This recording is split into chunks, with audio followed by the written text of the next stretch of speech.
నమస్కారం, అదృష్టం కార్యక్రమానికి స్వాగతం. ఈ రోజు కార్యక్రమంలో జాతకంలో అష్టదిక్పాలకుల ప్రభావం అనేది ఎలా ఉంటుంది, ఆర్థికంగా రాణించాలంటే అష్టదిక్పాలకుల్లో మనం ఎవరిని ప్రసన్నం చేసుకోవాలి అనేటువంటి వివరాలు తెలుసుకుందాం.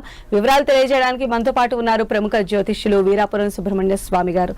నమస్కారం గురూజీ. శుభాశీస్సులండి. అయితే ఈ అష్టదిక్పాలకులు అనేది మనకి ఏంటంటే జనరల్ గా చెప్తూ ఉంటారు జ్యోతిష శాస్త్ర ప్రకారంగా, ఇన్ డెప్త్ గా అంత తెలియదు కాదు. ఈ రోజు ఈ ఎపిసోడ్ ద్వారా మా అందరికి తెలియచేయండి, అసలు ఈ జ్యోతిష శాస్త్రానికి అష్టదిక్పాలకుల యొక్క ప్రభావం ఏ రకంగా ఉంటుంది. చాలా మంచి విషయం. ఎందుకంటే అదృష్టం కార్యక్రమంలో అష్టదిక్పాలకుల్లో ప్రధానంగా ఇమిడి ఉంది.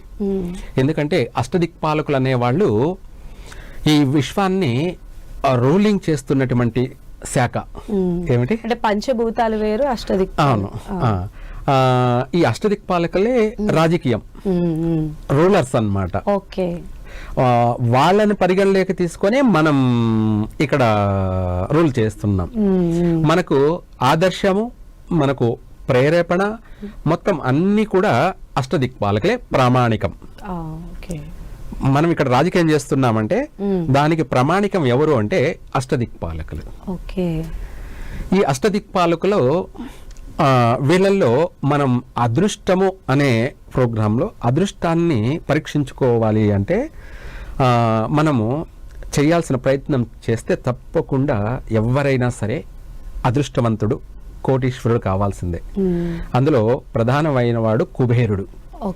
అందులో ప్రధానమైన వాడు కుబేరుడు. 8 మంది అష్టదిక్పాలకులు. వీళ్ళు 8 దిక్కుల, ఇది వాస్తుకు సంబంధించినటువంటి ప్రామాణికంగా వస్తుందన్నమాట. అయితే మనం అదృష్టం యొక్క ప్రోగ్రాంలో అష్టదిక్పాలకులు ప్రధాన కారకులు.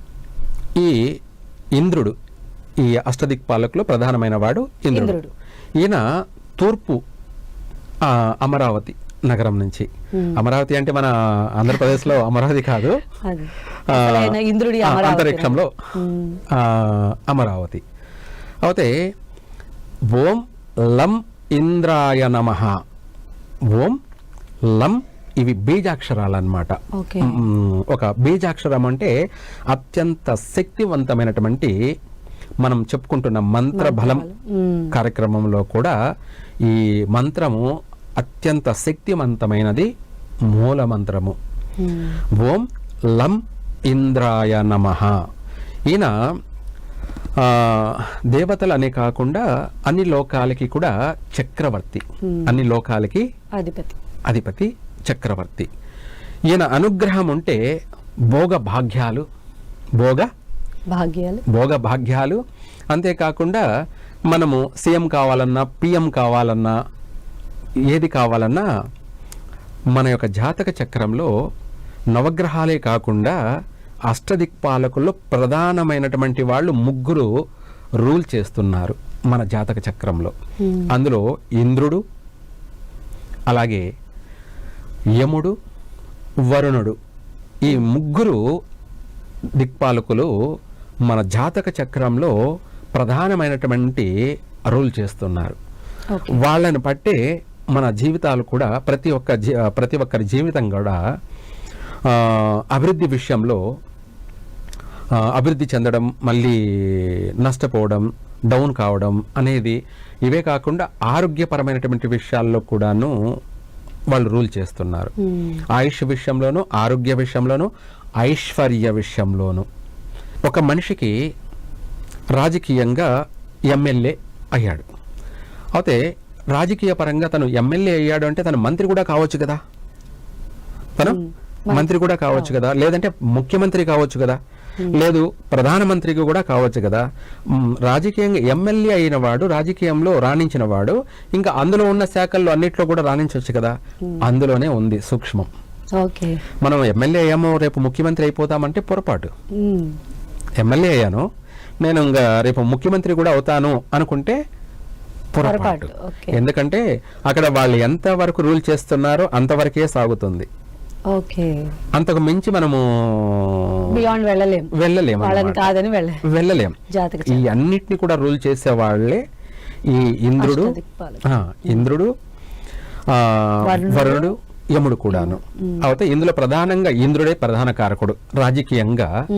మన అభివృద్ధి విషయంలో చాలా మంది ఏం చేస్తారంటే గ్రహాలను మాత్రమే చూసుకుంటారు. అవును, గ్రహాలను చూసుకునేసి దాన్ని బట్టి ఆ సూర్యుడు శుక్రుడు కలిసిన లేదు కొన్ని గ్రహాల యొక్క సంయోగం వల్ల తను ఎమ్మెల్యే అవుతాడు, లేదంటే సీఎం అవుతాడు, ముఖ్యమంత్రి అవుతాడు, లేదా ప్రధానమంత్రి అవుతాడని నిర్ధారణ చేస్తూ ఉంటారు. అదే కాకుండా అందులో ప్రతి ఒక్కరు కూడా నువ్వు సీఎం అయిపోతావు అని చెప్పడం కూడా జరుగుతూ ఉంటుంది. అందులో మనం ఒట్టిగా చెప్పామనుకోండి మన మాట వ్యర్థమైపోతుంది. అందులో ఈ వీళ్లతో పాటు పరిగణలోకి ఇంద్రుని తీసుకోవాలి. ఏం చేస్తారంటే చాలా మంది నేను మంత్రి అవుతానా లేకపోతే ముఖ్యమంత్రి అవుతానా అడుగుతుంటారు. వీళ్ళు చెప్పేస్తుంటారు. అది అయిందనుకో అదృష్టం, అది కాలేదనుకో నువ్వు చెప్పావు నేను అవుతానన్నాను కాలేదు ఎందుకని మళ్ళీ ప్రశ్నిస్తారు. అప్పుడుండి గ్రహాలు సరిగ్గా లేవు అని మళ్ళీ చెప్పడం జరుగుతుంది. ఇదంతా కరెక్ట్ కాదు. కరెక్ట్గా సూక్ష్మంగా గ్రహించి మనము ఇందులో ప్రధానంగా ఇంద్రుని ఇక్కడగా పరిగణలోకి తీసుకొని ఈయన శుభాన్ని కలగచేస్తున్నాడా అశుభాన్ని కలగచేస్తున్నాడా, అక్కడ గ్రహాలలో సూర్యుడు శుక్రుడు అనుకూలంగానే ఉన్నారు, లేదా గురువు కానీ బృహస్పతి కానీ అనుకూలంగానే ఉన్నారు. ఇంద్రుడు ఆపోజిట్లో ఉన్నప్పుడు ఏమవుతుందంటే వాళ్లకు వాళ్ళ ఉన్న పబ్లిసిటీ చూసి నేను ఖచ్చితంగా ముఖ్యమంత్రి అవుతాను అనుకుంటారు.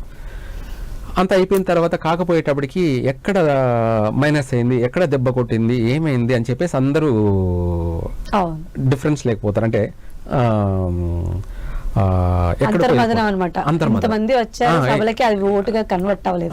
రీసెంట్ టైమ్ లో చాలా మంది ఎగ్జాంపుల్స్ కూడా జరిగాయి. అవును, వీటన్నిటిని రూల్ చేసేవాడే ఇంద్రుడు.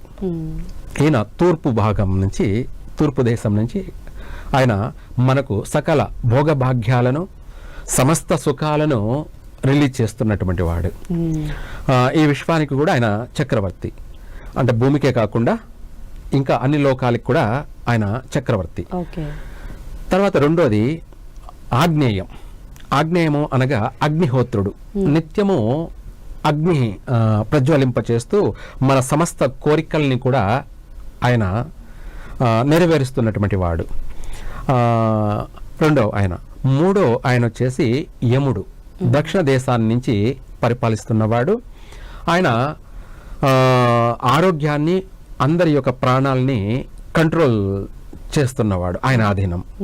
తర్వాత నైరుతి, ఓం షం నిరుతుభ్యమస్తు అనగా తను కామ కోరికలన్నింటినీ కూడాను భోగ భాగ్యాలన్నిటికీ కూడాను సర్వసుఖాలను సౌఖ్యాలను కూడా కలగచేస్తున్నటువంటి వాడు. అంటే సృష్టి సంతాన యొక్క వృద్ధికి కారకుడు నైరుతి.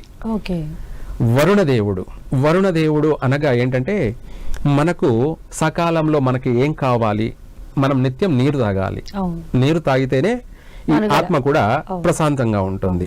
అలాగే మనకు పాడి పంటలన్నీ కూడా వృద్ధి చెందాలంటే నారు పోసిన వాడు నీరు పోయకుండా పోతాడా అంటే, ఇప్పుడు మన ఇంట్లో ఒక పూల చెట్టు పళ్ళ చెట్టు వేసుకుంటాము, దానికి రోజు నీళ్లు పోస్తుంటేనే అది బతుకుతుంది. ఒక వారం రోజులు 10 రోజులు నెల రోజులు నీళ్ళు కానీ పోయకపోయామనుకోండి అది చనిపోతుంది. కానీ అడవుల్లోనూ అరణ్యాల్లోనూ ఎక్కడెక్కడ ఉన్నటువంటి పశు పక్షాదులు కానీ వృక్షాలు కానీ వీటి అన్నిటినీ ఎవరు పోషిస్తున్నారు అంటే ఈ విశ్వానంతా పోషిస్తున్నటువంటి వాడు వరుణదేవుడు. సర్వ ప్రాణిని సంరక్షిస్తున్నవాడు, సర్వ ప్రాణికి జీవం పోస్తున్నవాడు, సర్వ సకల జలరాశులు అంటే ప్రతిదానికి కూడా ఆయనకు జీవన ప్రసాదించేటువంటి వాడే వరుణదేవుడు. ఆయన ఆ శాఖ. అలాగే వాయుదేవుడు ఏంటంటే అందరికీ ఈ సర్వసకల సకల జీవికి ఊపిరిని ఆరోగ్యాన్ని ప్రాణాన్ని కలగచేస్తున్నటువంటి వాడు. మన శబ్దధ్వని ట్రాన్స్లేషన్ కలగచేస్తున్నవాడు. రుచి అంటే శబ్దము, టేస్ట్, మన ఊపిరి, మన ఆరోగ్యము, ఇవన్నీ కూడా మనకు వరుణదేవుడు రూల్ చేస్తున్నారు.